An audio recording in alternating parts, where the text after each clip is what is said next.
Welcome. We're going to install Office 365 via the SP College portal. Navigate to the spcollege.edu website and then click on the Titans login. If you're not already logged in, just go ahead and log into the site.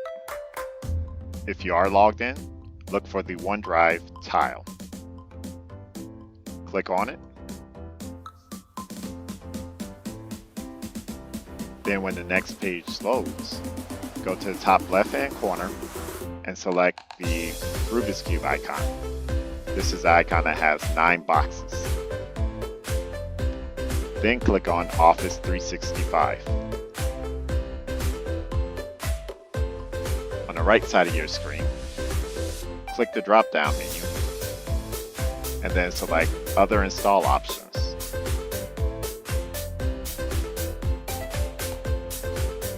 In the top left-hand box where it says Office Apps and Devices, select View Apps and Devices.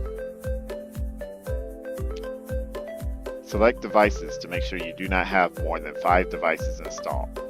If there are more than 5 devices installed, you will have to sign out of one of them. Just simply click Sign Out and it'll sign you out of that device. If you don't have 5 devices, click Install Office.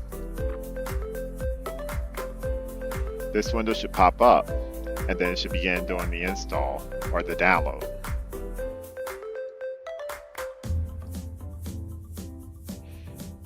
Once the download is complete, you just go down and you double click the Office Setup.exe and then it should run and then just follow the prompts. After the prompts are finished, you'll have Office 365 installed on your computer. Thank you for watching and have a wonderful day.